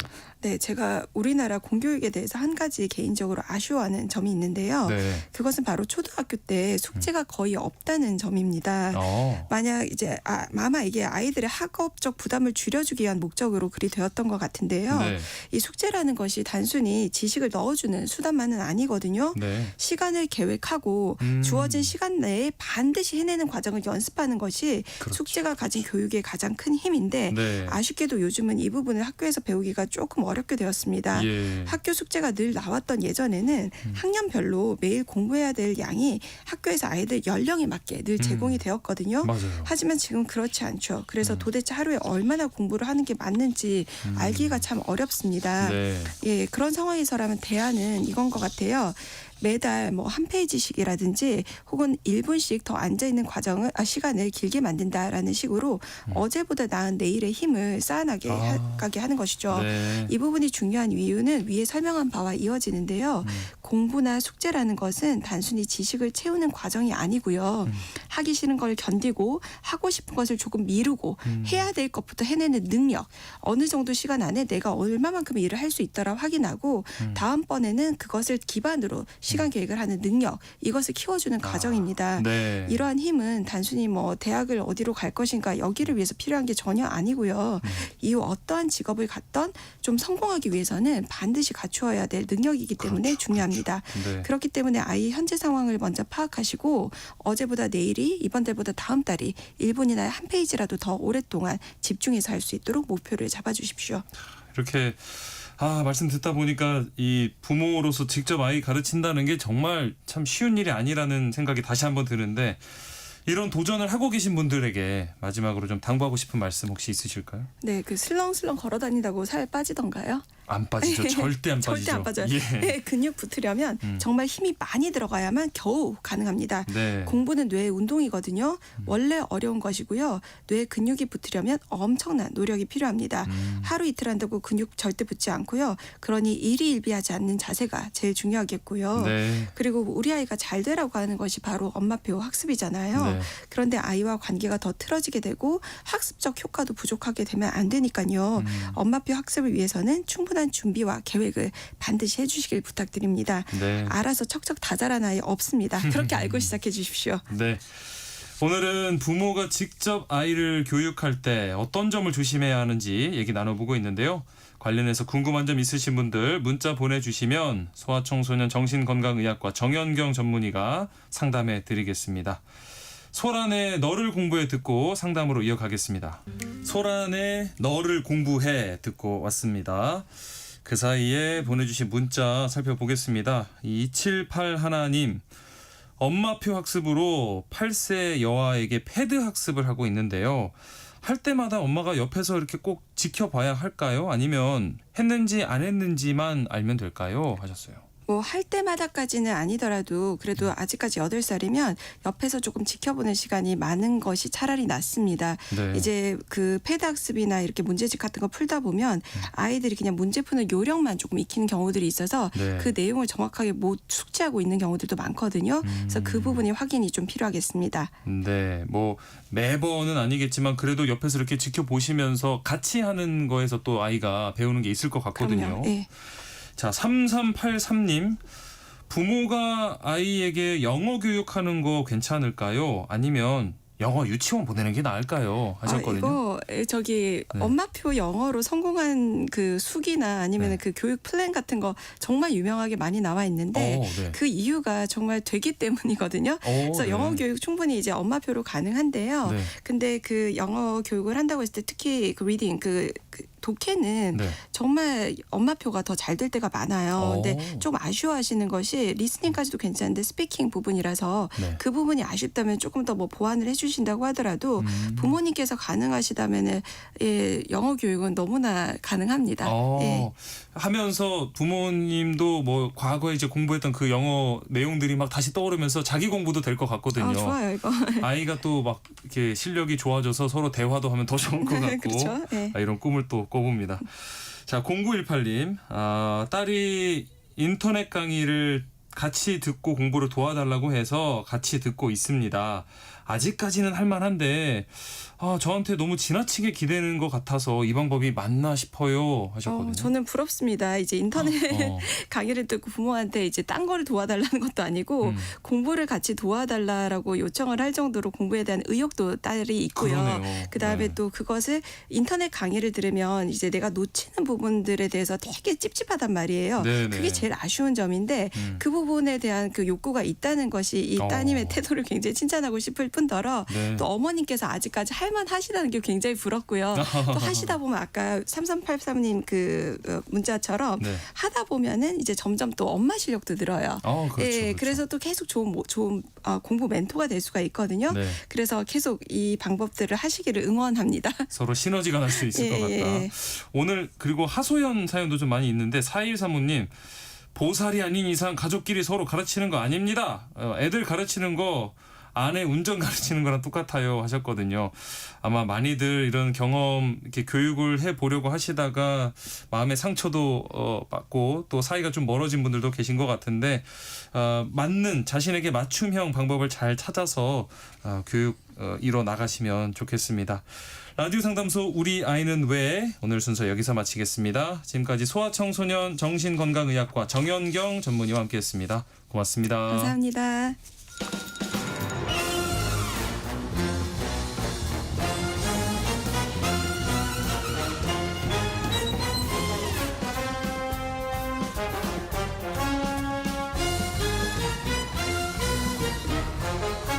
이번 주 목요일은 공연을 소개하는 시간인데요. 라디오 객석 1열 목공소 공연 제작사랑 안영수 대표와 함께합니다. 안녕하십니까? 예, 안녕하셨습니까? 안영수 인사드리겠습니다. 네, 오늘은 어떤 공연을 소개해 주실 건가요?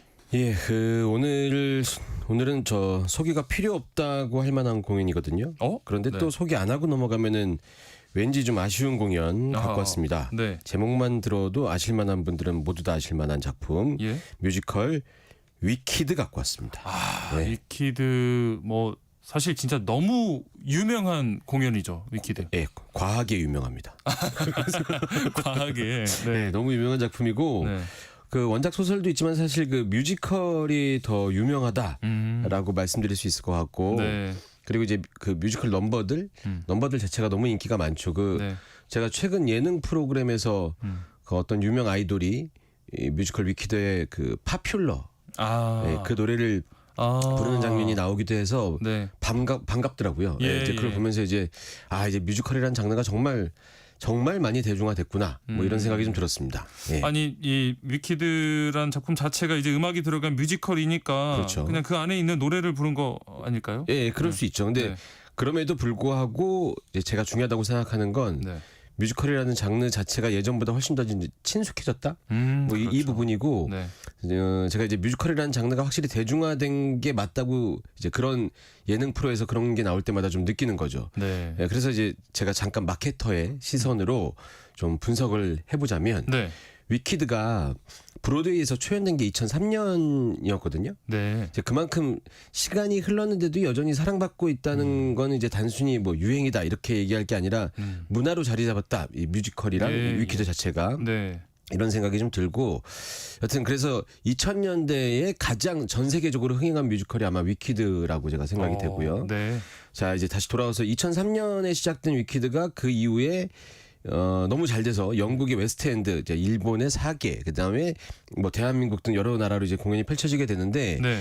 그래서 이제 2003년에 초연된 작품이 우리나라에 그런 과정을 거친 다음에 들어온 게 바로 2012년이었습니다.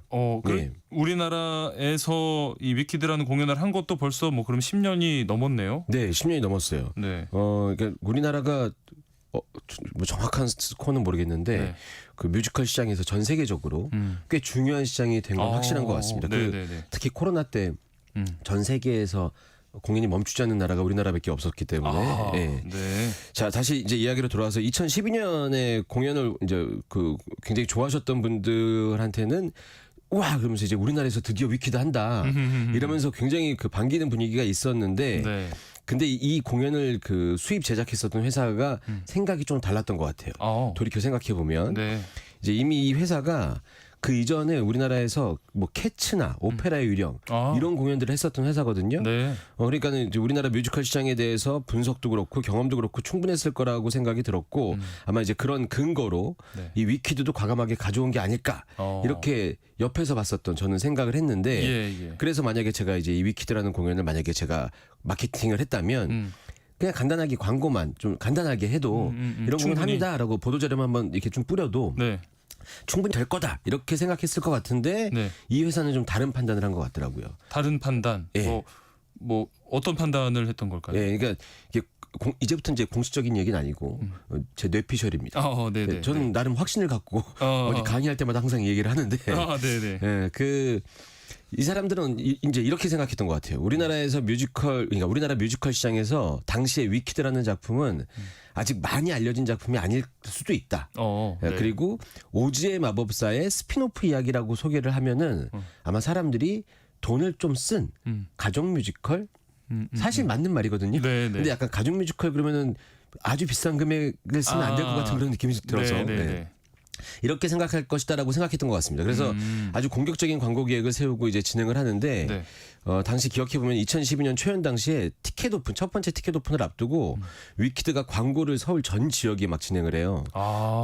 그때 소위 이제 도배를 했다 할 정도로 어느 정도였었냐면 어느 날 아침에 일어나서 출근을 하려고 딱 일어나서 출근길에 딱 나왔는데 서울 시내 주요 곳곳에 당시 이제 홍보탑 이런 게 있었거든요. 거리에 사이니지 같은 이렇게 전광판 같이. 전광판 그러니까 그 세로로 세워놓은 홍보탑 같은 게 있었는데 거기에 이제 초록색 배경에 까만 모자를 쓴 여인이 나와 있는 그 포스터. 이게 쫙 깔려 있었던 거죠. 기억나는 것 같기도 해요.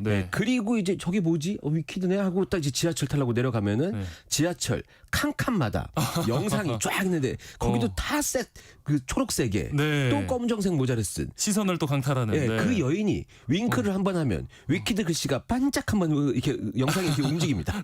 이게 쫙 깔려 있었고 지하철에서 내려서 서울 시내로 다시 또 올라오면은 거기 웬만한 전광판에도 다 그 위키드 그리고 육교연판에도 위키드 버스 옆면에도 위키드 버스를 타도 위키드 그래서 정말 와 이렇게까지 광고를 한다고 온 세상이 할 정도로 대단히 광고를 많이 진행했었던 적이 있었거든요. 그래서 이제 물론 이제 저같이 공연 일을 하는 사람들한테 더 눈에 띄었을 수도 있겠지만 그래서 아마 사람들이 생각하기에 위키드라는 작품이 정말 내한하기 힘든 지금 브로드웨이에서 최고의 공연인데 내한을 하는구나라고 생각할 수 있게 만드는 그런 임팩트 있는 광고였습니다. 그러면서 이제 오픈하자마자 매진을 기록했고 엄청난 흥행을 기록했었지요. 진짜 공격적인 마케팅이었는데 이게 뭐 공연 일을 하시던 이 대표님한테도 진짜 인상 깊은 순간이었나 봐요. 뭐 저렇게까지 하나 싶을 정도였는데 그 공략이 맞았던 것 같고 그 위키드 그때의 광고가 지금 10년이 넘게 우리나라에서 공연이 되면서도 계속 흥행할 수 있는 힘이 되지 않았나라는 생각이 들고요. 또 한편으로는 이제 그 뮤지컬 넘버들 중에서 아까 제가 처음부터 말씀드렸지만 그 유명한 넘버가 광고 음악이나 방송을 통해서 이제 배경 음악으로도 쓰이고 네. 연예인분들이 나와서 매체에 나와서 뮤지컬 넘버를 부르기도 하고 뭐 심심치 않게 그 유튜브나 뭐 짧은 영상으로 뮤지컬 장면들 자체가 대단한 화제를 일으키기도 하고 네. 그러지 않습니까? 예. 그래서 이제 그렇게 되기까지 그 공연 관계자들의 나름의 많은 노력들이 있었다는 걸 방송을 통해서 좀 알리고 싶기도 하고 뭐 뿌듯하기도 하고 그렇습니다. 네. 예, 자 이제 뭐 그 뮤지컬 1년에 몇 번 보러 가시는 게 충분히 해볼 만한 일이니까 청취자분들께서도 공연장에 직접 한번 가셔서 경험해 보시면 좋겠다라는 생각이 듭니다. 네. 네. 자, 그럼 이제 본격적으로 위키드 소개를 해 주실까요? 네, 알겠습니다. 뭐 공연계 노력에 대한 얘기는 여기까지 하고 제가 핵심적으로 얘기하고 싶었던 거는 이 뮤지컬 위키드처럼 유명한 뮤지컬 작품들이 알려지기, 그러니까 뮤지컬 대중화에 큰 영향을 끼친 게 이 유명한 뮤지컬 작품의 음악들이었다는 얘기인데 그렇죠. 네. 역시 이 뮤지컬 위키드에서도 이 대표곡들이 몇 곡이 있는데 네. 오늘도 공연을 소개하기 전에 음악으로 청취자분들한테 약간 집중도 시키고 네. 사실 음악만큼 공연을 소개할 수 있을 만한 좋은 소재가 없거든요. 예, 그렇죠. 자, 예, 뮤지컬 위키드의 대표곡이라고 하면 바로 이 곡인데 잠깐 공연 소개 겸 설명을 좀 드리면 그 포스터 계속 봤다는 그 포스터 네네네. 거기 초록 마녀 그렇죠. 이 초록 마녀가 대단한 힘을 보여주는 장면이거든요. 예. 위키드의 상징적인 작품. 네. 진현자님 위키드 보셨나요? 제가 사실 네. 못 봤습니다. 지금 하고 있으니까 예. 꼭 시간 내서 지금 보셨으면 좋겠습니다. 너무 지금 기대돼요. 네. 설명 들으면서. 네, 요 1막 마지막 상황인데 네. 이 친구인 글린다랑 그 금발의 글린다랑 이 초록 마녀가 위기에 몰리거든요. 예. 위기에 몰린 엘파바 이제 초록 마녀인데 네. 이 초록 마녀가 위기 상황에서 하늘로 공연장 이 중앙으로 하늘로 날아오르거든요. 오. 하늘로 날아오르면서 자신을 찾고 싶다면은 서쪽 하늘을 바라보라고 외치면서 1막이 딱 끝나요. 네. 디파인 그래비티 아마 음악은 많이 들어보셨을 텐데 예. 이 넘버가 사실 6분 정도 되는데 오늘은 시간이 없으니까 후반부만 좀 한번 들어보시면 예, 소름 돋을 준비하시고 들어보시면 될 것 같습니다. 알겠습니다. 위키드 중에 Defying Gravity 듣고 오겠습니다. Unlimited. Together we're unlimited. Together we'll be the greatest team there's ever been. Glenna dreams the way we planned them. If we work in tandem, there's no fight we cannot win. Just you and I defying gravity. With you and I defying gravity. They'll never bring us down. Well, are you coming?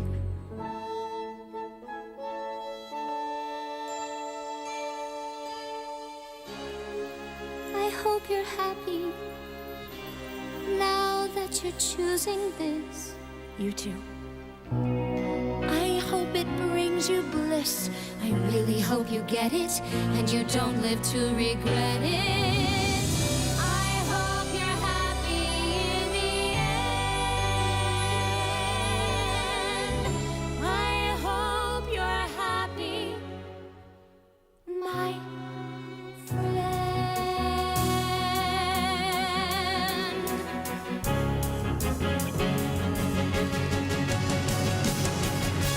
So if you care to find me, look to the western sky as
설명 엄청 명쾌하게 해주시는 안영수 대표님 뮤지컬계 원탑입니다.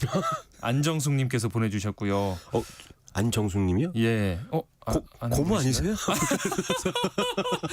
고모, 뭐 성함이 같은 걸 수도 있고. 네. 이하나 육하나님 목공소 너무 유익해요. 작년에 뉴욕 갔을 때 위키도 못 봐서 아쉬웠는데 우리나라 공연한다고 하니까 꼭 봐야겠어요. 해주셨습니다. 네. 방금 들은 곡이 이 공연의 뭔가 하이라이트인 것 같아요. 네, 그냥 압권인 장면이고요. 이 넘버 끝나면은 관객들 박수가 터져 나오는데 박수랑 함성이 터져 나오는데. 네. 정말 이게 터져 나온다는 게 이걸 정말 터져 나온다고 하는구나 하는 거를 객석에 있으면은 무대 보고 놀래고 관객 반응 보고 놀라고 뭐 이런 효과가 좀 있습니다. 네. 예. 지금 이렇게 들으면서도 저도 뭔가 이렇게 객석 한가운데 있는 듯한 느낌을 받고 저도 막 서서 박수를 칠 뻔했거든요, 사실은. 그래서 진짜 한번 객석으로 가서 봐야겠다, 빨리. 요거 끝나고 인터미션 20분 있거든요. 그때 이제 화장실 가면서 주변 내 감상 말고 주변 사람들의 감상을 요거 듣는 것도 재밌습니다. 공연 제가 관계자라서 그런지 몰라도 그때 또 이제 소름이 돋기도 하고 뿌듯하기도 하고 그렇습니다. 네.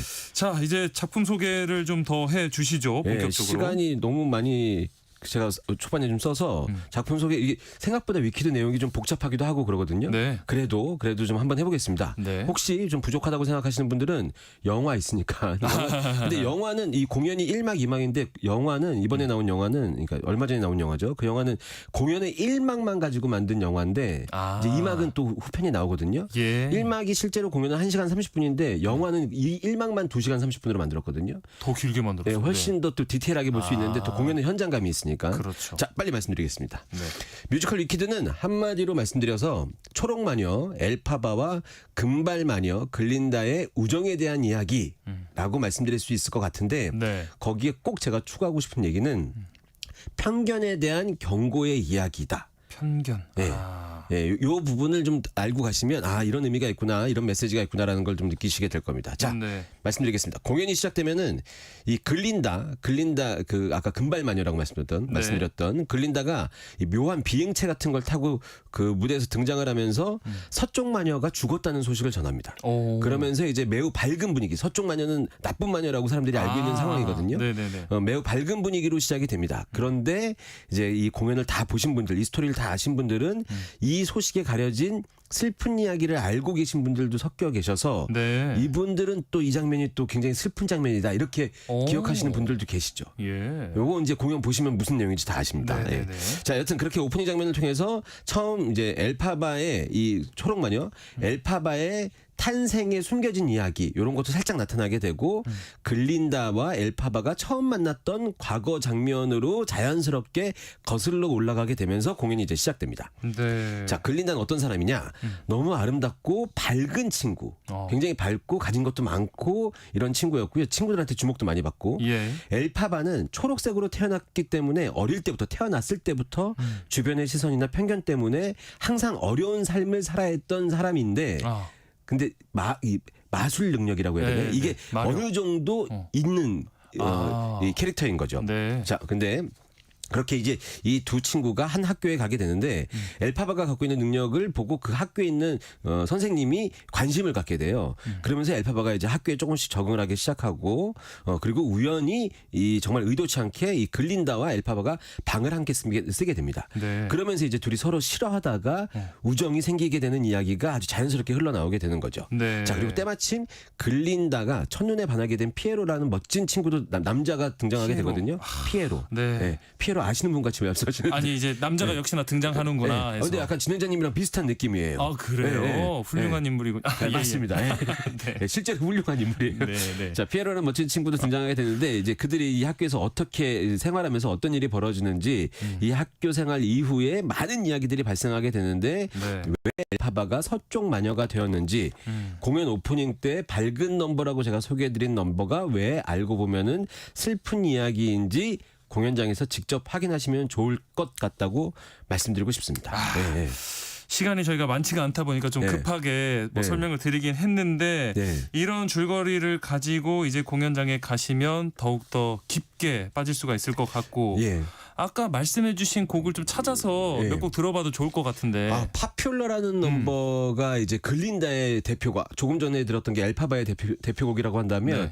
그 글린다의 대표곡은 파퓰러라는 곡인데 이 곡도 꼭 들어보시면 아마 이들의 우정을 딱 느끼실 수 있고, 이 아까 영화 얘기했잖아요. 영화 이막 가지고 다음에 또 영화가 나오거든요. 그 영화의 소제목이 그 For Good이에요. 그러니까 이 둘의 우정이 이 작품의 주요 메시지다라고 생각하시면서 공연 보시면 너무 좋을 것 같습니다. 네, 오늘 공연 소식 여기까지 듣겠습니다. 랑 안영수 대표 함께했습니다. 목공소 고맙습니다. 감사합니다.